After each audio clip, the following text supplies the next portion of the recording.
राजकीय हेमोपैथी चिकित्सा विद्यालय एवं अस्पताल में इस वक्त हम लोग मौजूद हैं और आप जानते हैं कि इसकी मान्यता रद्द कर दी गई है और इसके पीछे के कारण दी जा रही है कि यहाँ पर अच्छे टीचर्स नहीं हैं या जितने टीचर्स होने चाहिए थे नहीं हैं और भी बहुत सारी चीज़ें हैं जिसको लेकर के इसकी मान्यता रद्द कर दी गई है।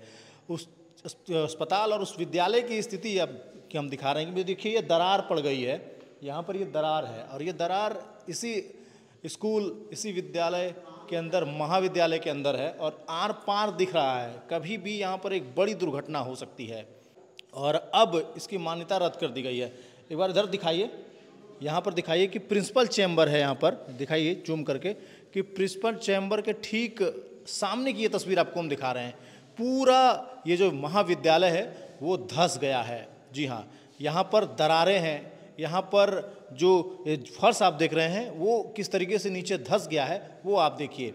यहाँ पर पढ़ाई करने के लिए अच्छी व्यवस्था उपलब्ध नहीं है, जो चीज़ें यहाँ पर चाहिए मेडिकल के छात्रों को वो नहीं है, लेकिन वो सब चीज़ें लगातार चल रही थी। उसके बावजूद भी राज्य के तो बच्चे यहाँ पढ़ ही रहे थे, पूरे राज्य के, झारखंड राज्य के अलग अलग जिले से बच्चे यहाँ पर पहुँच रहे थे, अंतर्राज्यीय बच्चे भी वहाँ यहाँ पढ़ने के लिए पहुँच रहे थे।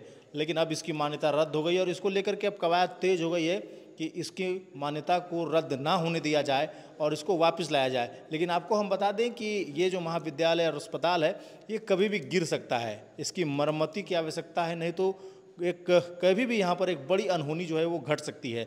यहाँ पर जो अलग अलग ज़िले से पढ़ने के लिए जो बच्चियाँ यहाँ पर पहुँच रहे हैं, कभी भी उनके ऊपर ये दीवार गिर सकती है और बड़ी अनहोनी हो सकती है। सबसे बड़ी बात आपको हम बताएं कि जिस कार्यालय में यहाँ के प्रधानाध्यापक बैठते हैं उसकी भी स्थिति वही है, वहाँ पर भी एक बड़ी सी दरार आपको देखने को मिल रही होगी।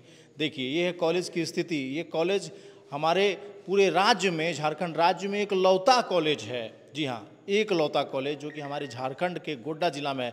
यहाँ पर पहुँचने के लिए रास्ता तक नहीं है।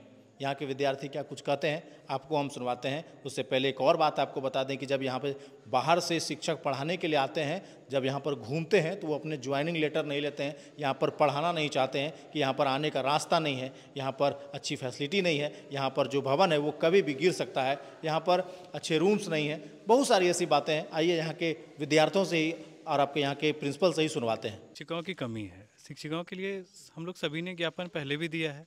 जो अभी यहाँ पे जितना भी मैन पावर शिक्षक और डॉक्टर यहाँ जो आ जाते हैं तो अभी यहाँ फिर से मान्यता मिल जाएगा। शिक्षक नहीं होने के कारण से मान्यता रद्द हो रहा है। जी, शिक्षक जो अभी यहाँ पे आ जाएं तो मान्यता पूर्ण हो जाएगा। कैसे पढ़िएगा? अगर मान्यता मिल जाएगा तो पढ़िएगा कैसे? पूरा भवन तो जर्जर हो चुका है, कभी भी गिर जाएगा। तो भवन के लिए हम लोग कई बार भवन निर्माण को भी पत्र दिए हैं, लेकिन उस पत्राचार का अभी तक कोई हम लोग को एक अवलोकन नहीं मिला है कि यहाँ फिर से हम लोग को आके भवन को ठीक करे।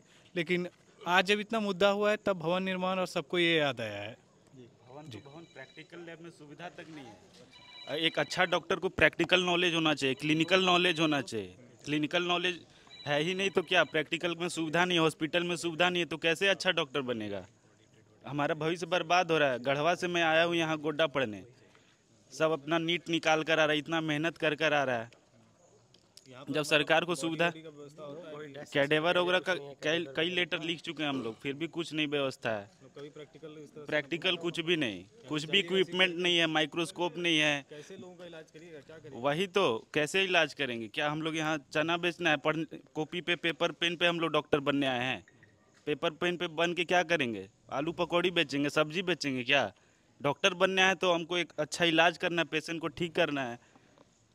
कुछ बताइए। हम लोग जब फर्स्ट ईयर में यहाँ पे एडमिशन लिए थे तो हम लोग को यहाँ पे काफ़ी सारे क्लासेस स्टार्टिंग में तो स्टार्ट हुआ भी नहीं था। एक फिजियोलॉजी सब्जेक्ट होता है, फर्स्ट ईयर में पढ़ना होता है। जब तक हम लोग नॉर्मल बॉडी का फंक्शनिंग ही नहीं जानेंगे तब तक कैसे एक अच्छे डॉक्टर बन पाएंगे? हम लोग नॉर्मल फंक्शनिंग जान ही नहीं पा रहे तो ख़राब क्या रहेगा नहीं रहेगा वो कैसे पता चलेगा हम लोग को? हम डाल्टनगंज से आए हैं, फर्स्ट ईयर में ही है, फर्स्ट ईयर में ही 24-25 बैच है मेरा। तो हम लोग के जस्ट इमीडिएट जूनियर जो आने वाला है वो तो आएगा नहीं क्योंकि मान्यता रद्द हो गया है। बाकी हॉस्टल्स का भी बहुत सारा इशू है, समय पे सफाई भी नहीं होता है, जो कुछ ख़राब हो जा रहा है वो चीज़ रिपेयर भी नहीं हो रहा है, कुछ पानी वानी का दिक्कत हो जाता है, मोटर वोटर ख़राब हो जाता है, उसके लिए जद्दोजहद करना पड़ता है कि मोटर लग जाने तो पानी नहीं है, दरवाज़ा टूट जा रहा है, बाथरूम का दरवाज़ा नहीं बन रहा है। ये सब मेंटेनेंस होना चाहिए ना कॉलेज का जब तक मेंटेनेंस ही नहीं होगा तब तक कैसे ही रहेगा कोई यहाँ पे। 3 तारीख को शाम को। हाँ सर, क्या कारण रहा मान्यता रद्द होने का? मुख्य जो कारण है वो है टीचर्स की अनअवेलेबिलिटी या कमी। सर पूरा भवन जर्जर हो चुका है, कभी भी कोई अनहोनी घट सकती है। जितने भी भवन अभी हम लोगों ने देखे सारे भवन लगभग धंस चुके हैं, टूट चुके हैं, दीवारों में दरार है। सर यहाँ पर कैसे विद्यार्थी रहे, कैसे पढ़े? दूसरी तरफ एनाटॉमी डाइसेक्शन हॉल जो है आपका वो तो साफ ही धंसा हुआ है। और दूसरा एक बात है कि वहाँ पर कोई मतलब बॉडी नहीं है जिससे आप दिखा सके स्टूडेंट को या फिर कोई एक्सपेरिमेंट करवा सके। जहाँ तक भवन का सवाल है, कई पत्राचार मैंने करे हैं।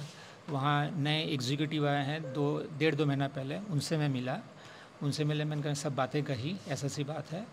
तो उनका कहना है जो हम एस्टीमेट बनाते हैं, एस्टीमेट बनाने के बाद जो एस्टीमेट बनाते हैं वो कोई प्राइवेट कंपनी बनाती है और उनको पैसा देना पड़ता है।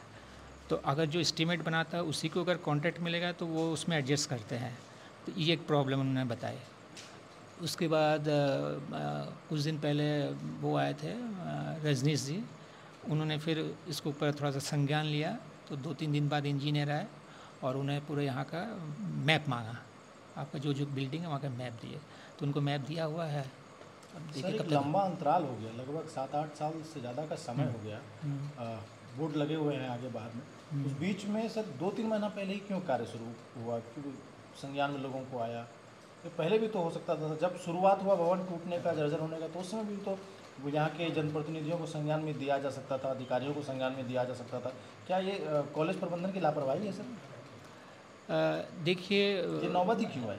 मैं एक सरकारी आदमी हूँ, मैं सरकारी वे से जाना चाहता हूँ, मैं दाएं बाएं से हेल्प लेने का नहीं चाह रहा हूँ। मैं, आप भी सर रहे हैं आपको कोई पता है। तो मैंने अपनी तरफ से जो करना है करा, किंतु भवन निर्माण ने, मैं आपको दिखा दूंगा 7वां या 8वां रिमाइंडर दिया मैंने। मेरे पास पूरे बंच हैं, 7 या 8 रिमाइंडर दिए उसको भवन निर्माण को। अब वो नहीं आ रहे हैं, उनके ये प्रॉब्लम रही, तो मैं इसमें क्या कर सकता हूँ? मैं अपनी तरफ से जितना हो सकता कर रहा हूँ। नहीं, उधर से नहीं हो रहा है तो मैं क्या कर सकता हूँ? सर जो सुविधाएं छात्र छात्राओं को मिलना चाहिए वो सुविधाओं तो आप दिलवा ही सकते थे, जैसे बॉडीज़ वगैरह हैं और जो चीज़ें हैं जो ऐसे नॉर्मल सुविधाएं हैं जो मिलनी चाहिए स्टूडेंट को। जैसे कि अभी डेड बॉडी की बात हो रही थी एनाटॉमी डाइसेक्शन हॉल में, जब उसमें बॉडी है ही नहीं तो फिर उसका क्या ही काम रह जाता है? अगर आपके पास सर वो चीज़ें नहीं रहेंगी तो कैसे विद्यार्थी सीखेंगे? डेड बॉडी जो बात है, जहाँ तक डेड बॉडी की बात है, डेड बॉडी के लिए पत्राचार किया गया था रांची से। वहाँ से आया सिविल सर्जन के पास, अगर आपके पास कोई लावारिस लाश आती है तो यहाँ देने के लिए। हाँ, तो उसके बाद भी वहाँ भी थोड़ा सा जाके फॉलोअप करा उसका। अब अगर डेड बॉडी यहाँ आती है तो डिसेक्शन कौन कराएगा? सबसे बड़ी बात यह आती है। और डिसेक्शन अगर डेड बॉडी आती है और वो सड़ती है तो दूसरी बात, एक और दूसरी नई प्रॉब्लम आ जाएगी, बीमारी फैलने की, इन्फेक्शन यहाँ से फैलने की।